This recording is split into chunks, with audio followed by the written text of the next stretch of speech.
Assalamualaikum warahmatullahi wabarakatuh. Waalaikumsalam warahmatullahi wabarakatuh. Alhamdulillah wassalatu wassalamu ala Rasulillah wa ala alihi wa sahbihi ajma'in. Al-mukarramun wal muhtaramun tullabul ilmi hafizakumullah wa hafizuni. Kaifa halukum?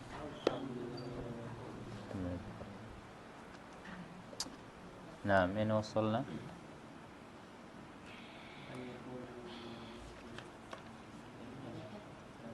Kita masih di bab khuf ya. Masih khuf kan? Syarat yang ketiga sekarang ya.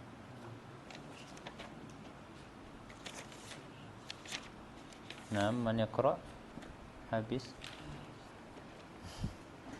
Tafadhal.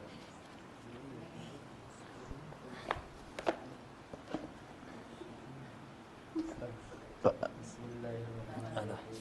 Qala al-mu'allif rahimahullah ta'ala wa adama naf'alihi wa bi'ulumihi wa bi'ulumika sajidi fid darain. Wa an yakuna mimma yumkinu tatabu'ul mashyi 'alaihima. Dan dua khuf itu adalah dua khuf dari yang memungkinkan untuk kesinambungan jalan atas dua khuf itu. Tatabu itu mungkin untuk kita bawa berjalan gitu ya. Berarti semalam kita berbicara tentang bolehnya mengusap khuf. Khuf itu tahu ya? Khuf dia bentuknya kayak sepatu bot gitu ya. Cuman dia harus menutupi mata kaki. Enggak sama kaos kaki ya. Kaos kaki itu kan bolong-bolong kan. Jadi khuf dalam mazhab Syafi'i itu dia harus enggak boleh tembus air ya. Enggak boleh bolong-bolong gitu. Jadi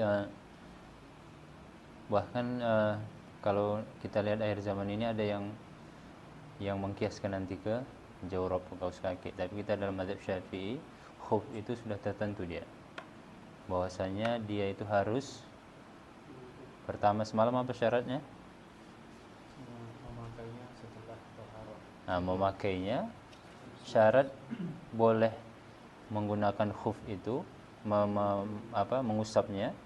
Pertama itu dia harus dipakai saat sudah bersuci.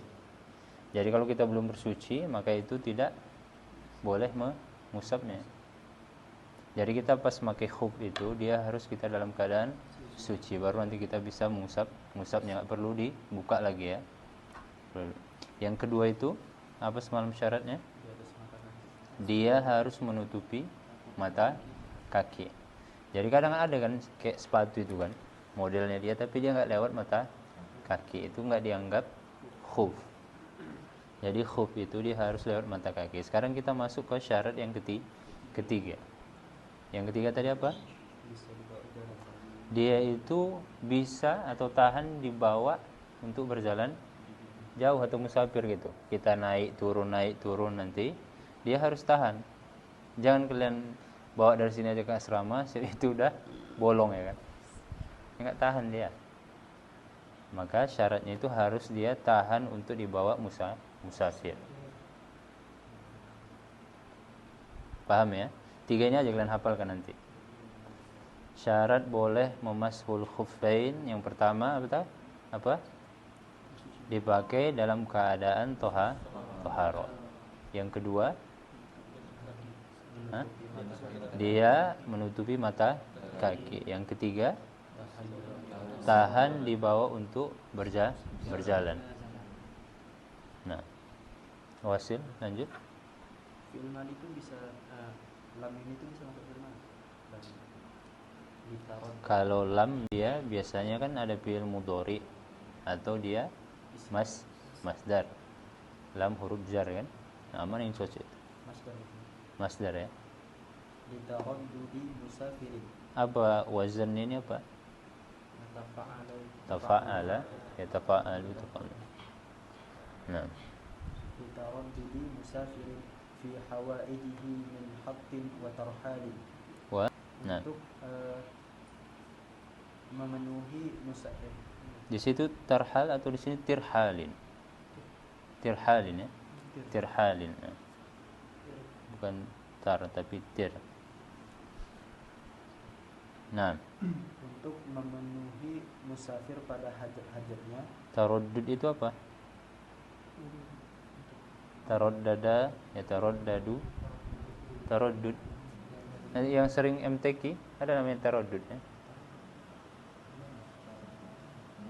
Hah? Taroddud itu dia ya berbolak-balik kan, mundur-mandir. Jadi dia sanggup dibawa pergi sana, pergi sini, pergi sana, pergi sini, dia sanggup. Iya, bolak-balik musafir, tahan dibawa ke sana kemari gitu.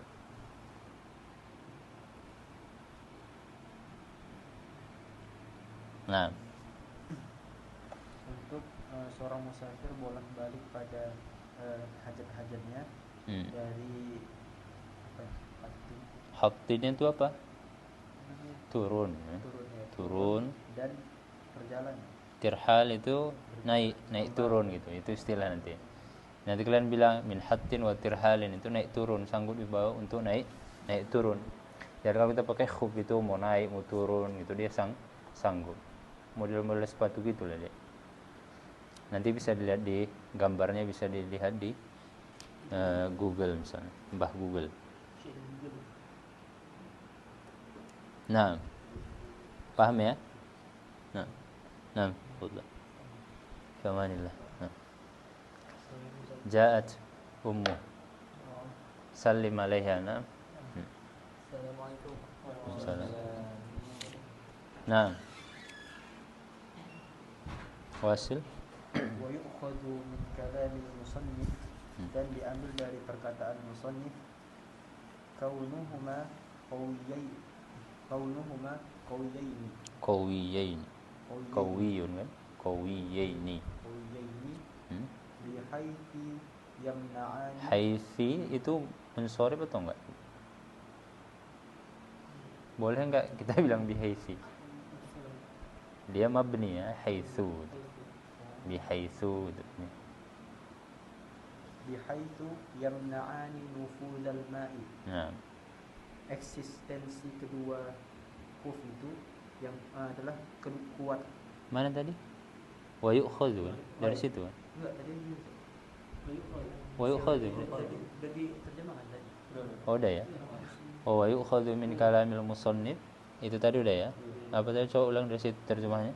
Dan diambil dari perkataan musannif bahwasanya eksistensi kedua huruf itu kuat dengan memungkinkan mencegahnya. Jadi kaunuhuma itu maksudnya dia, keadaan dia itu kan. Nah, keadaan dia itu dia harus qawiya ini kuat.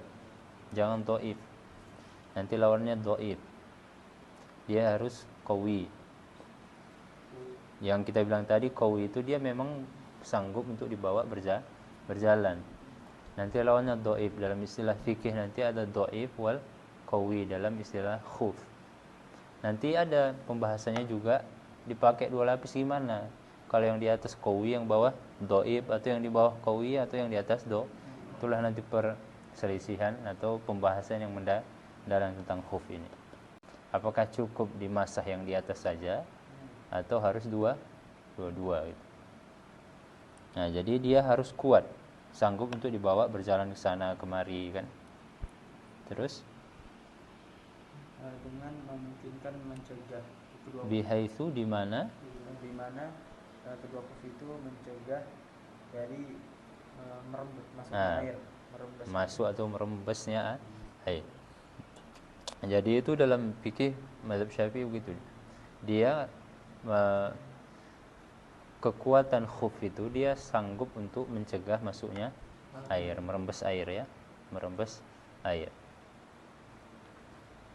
Jadi kalau merembes enggak. Makanya ini diikat dia kan. Qawiyaini. Dia diikat. Dia harus kuat. Tafsir qawi itu bihaitsu yamna'ani nufuzal ma'i. Nah, itu qawi ya. Paham ya? Qawi maksudnya sini dia mampu untuk menghalangi air merembes masuk ke dalam. Nah. Nah, wasil. Wa yushtaratu aidan taharatuhuma. Dan disyaratkan juga kesucian kedua khuf itu. Dia harus toharoh ya. Jangan pula nanti ada najis itu kan. Najis harus bersihkan najisnya kan. Bersihkan najisnya sama. Jadi ketika kita kan boleh sholat di tanah ya kan. Tapi lihat jangan pula di situ ada najis. Kadang kita udah di gunung, ternyata orang kencing di situ. Kita kan sering naik gunung gitu kan. Misalnya sholat di atas gunung, tanah itu kan tohir, bisa sholat di atas tanah.